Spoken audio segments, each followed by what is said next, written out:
एक ऐसा इंसान जिसका दिमाग अपने समय से कई कदम आगे था, जिसने बिजली को एक नई पहचान दी और जिसके आविष्कारों ने दुनिया को हमेशा के लिए चेंज किया। ये कहानी है निकोला टेस्ला की, एक साइंटिस्ट, एक इन्वेंटर, एक विजनरी, जिसे दुनिया ने कभी पूरी तरह समझा ही नहीं। तो चलिए आज के इस वीडियो में हम मिलते हैं निकोला टेस्ला से, उन महान साइंटिस्ट से जिनके बिना आज की दुनिया अधूरी होती। 10 जुलाई 1856 स्मिल्जन, आज के क्रोएशिया में रात तूफानी थी। आसमान बिजली से जगमगा रहा था और उसी तूफान के बीच जन्म हुआ निकोला टेस्ला का। कहा जाता है उसके जन्म के समय बिजली चमक रही थी, तो उसकी माँ ने कहा यह बच्चा रोशनी का पुत्र होगा, और सही कहा उन्होंने। उसके पिता एक प्रीस्ट था और माँ एक इन्वेंटर। माँ घर के लिए छोटी छोटी मशीन्स बनाती थी और वहीं से टेस्ला को मिला था आविष्कार का वार। बचपन से ही टेस्ला कुछ अलग था। वो अपने दिमाग में ही मशीन्स का डिजाइन बनाकर उन्हें चलता देख सकता था। दुनिया जहाँ कागज और कलम यूज करती थी, टेस्ला अपने इमेजिनेशन को अपनी लैबोरेटरी बना चुका था। जैसे जैसे टेस्ला बड़ा हुआ, उसकी सोच और इमेजिनेशन और गहरी होती गई। उसके लिए दुनिया सिर्फ देखने की जगह नहीं थी, समझने की थी। 1875 में उसने एडमिशन लिया ऑस्ट्रिया के ग्राज यूनिवर्सिटी ऑफ टेक्नोलॉजी में। वहां उसने इलेक्ट्रिकल इंजीनियरिंग स्टडी की और वहीं से बिजली के प्रति उसका जुनून और बढ़ गया। टेस्ला लाइब्रेरी में घंटों तक बैठा रहता और हर नई मशीन के डिजाइन को अपने दिमाग में दोबारा बनाता। कहता था मैं मशीन को अपनी आंखों के सामने चलते हुए देख सकता हूँ। अपने क्लासेस में उसने सबको हैरान कर दिया जब उसने प्रोफेसर पॉयश्लर के सामने एक एसी मोटर का कॉन्सेप्ट बताया, एक ऐसी मोटर जो डीसी करंट के बिना चले। उस समय किसी ने नहीं सोचा था कि ऐसी मशीन कभी बन भी सकती है। लेकिन बदकिस्मती से टेस्ला अपनी इंजीनियरिंग डिग्री पूरी नहीं कर पाया। घर की आर्थिक समस्याओं के कारण उससे कॉलेज छोड़ना पड़ा, पर उसका सपना छोड़ा नहीं। उसने अपने एक्सपेरिमेंट्स अपने मन और हाथों से जारी रखे। कुछ समय बाद टेस्ला ने बुडापेस्ट में एक टेलीग्राफ कंपनी ज्वाइन की। वहीं पर एक दिन दानुबे नदी के किनारे चलते हुए उसके दिमाग में अचानक एक सोच चमकी, एक रोटेटिंग मैग्नेटिक फील्ड। यही वो पाल था जहां से टेस्ला के ऑल्टरनेटिंग करंट का जन्म हुआ। उसके बाद उसने पेरिस की कॉन्टिनेंटल एडिसन कंपनी ज्वाइन की, जहां वो इलेक्ट्रिकल सिस्टम्स और मोटर्स पर काम करने लगा। उसकी काबिलियत देखकर सब सरप्राइज हो जाते थे। टेस्ला अपने दिमाग में प्रॉब्लम्स सॉल्व करता, बिना लिखे, बिना ब्लूप्रिंट के। 1884 में सिर्फ एक रेकमेंडेशन लेटर के साथ वो नई दुनिया अमेरिका के लिए निकल पड़ा। लेटर में लिखा था, मैंने इस आदमी को देखा है और उसके बराबर कोई और नहीं। और यही से शुरू होती है टेस्ला और एडिसन के बीच एक ऐसी कहानी जो साइंस के इतिहास में द वॉर ऑफ करंट्स के नाम से लिखी गई। 1884 निकोला टेस्ला अमेरिका पहुंचा, सपनों और आविष्कारों की धरती पर। उसके पास ना पैसा था, ना सपोर्ट, सिर्फ एक लेटर और अपनी सोच का बिजली जैसा जुनून। उसने शुरुआत की थॉमस एडिसन के लिए काम करके।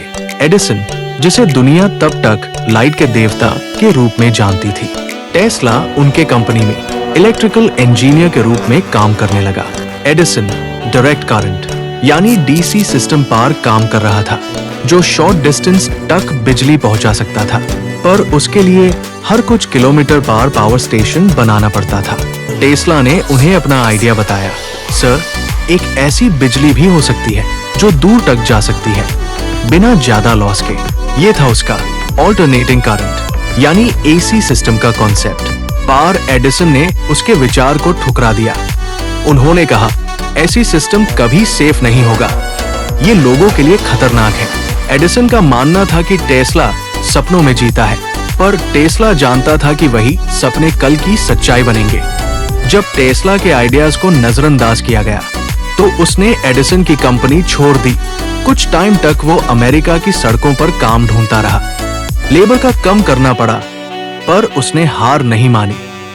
जल्द ही उसकी मुलाकात हुई एक विजनरी बिजनेसमैन से, जॉर्ज वेस्टिंगहाउस।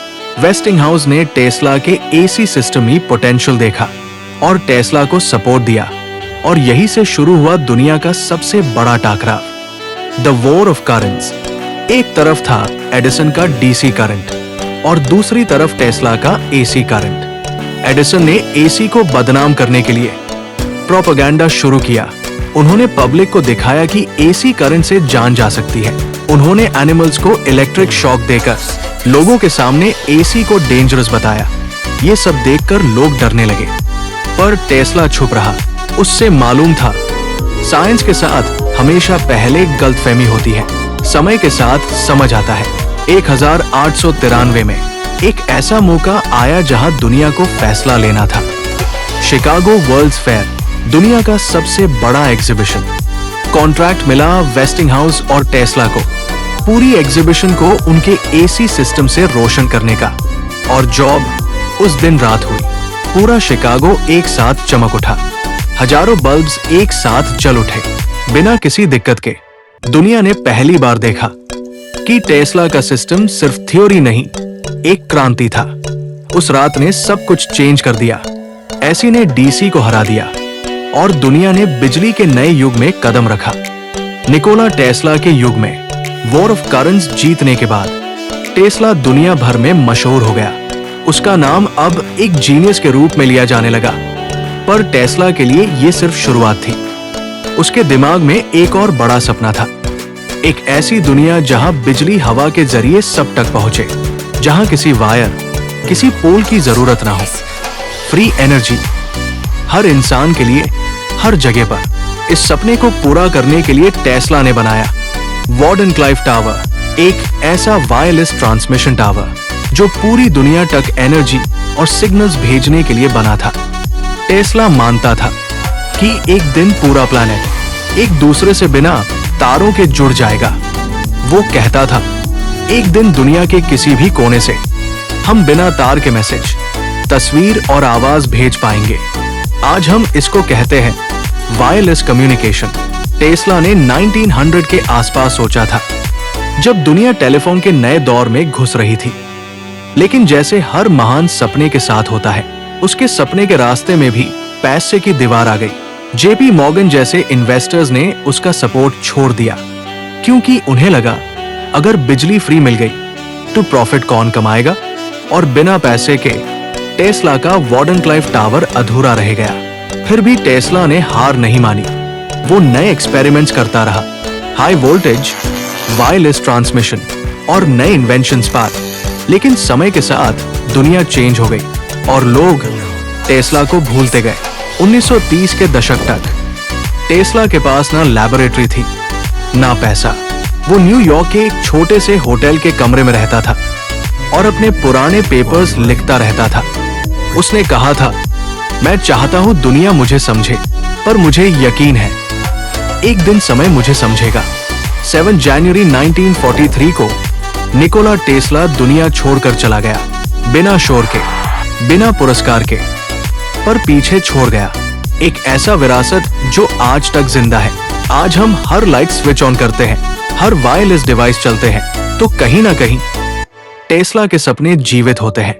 वो सच में रोशनी का पुत्र था, जिसका दिमाग अपने समय से कई कदम आगे था और जिसका नाम हमेशा बिजली के हर चमक के साथ गुनगुनाता रहेगा, निकोला टेस्ला। आज से कई दशक बाद भी टेस्ला के आविष्कारों का असर हमारे जीवन के हर कोने में महसूस होता है। हर बल्ब, हर मोटर, हर वायरलेस सिग्नल कहीं ना कहीं उसी महापुरुष के सपनों से कनेक्ट हुआ है। उसने दुनिया को सिर्फ बिजली नहीं दी, बल्कि एक नई सोच दी कि विज्ञान सिर्फ पैसा कमाने का जरिया नहीं, बल्कि इंसानियत को आगे बढ़ाने का रास्ता है। टेस्ला अकेला था, पर उसके विचार अमर हो गए। उसने जो दुनिया सोची थी, आज हम उसी दुनिया में जी रहे हैं। Wireless communication, remote energy, artificial intelligence, सब उसी सोच की आगे की कदम है। शायद दुनिया ने उससे समय पर समझा नहीं, पर आज हर नए साइंटिस्ट, हर इंजीनियर के दिल में टेस्ला एक प्रेरणा बन चुका है। और ये कहानी हमें ये सिखाती है कि अगर तुम्हारे सपने सबसे अलग हैं, अगर दुनिया तुम्हें समझ नहीं पा रही, तो शायद तुम भी उसी रास्ते पर हो। जहां कभी निकोला टेस्ला चला था। पर हर चमकती बिजली के साथ, हर इनोवेशन के साथ उसका नाम फिर से जीवित हो उठता है। Nikola Tesla, the man who lit up the world.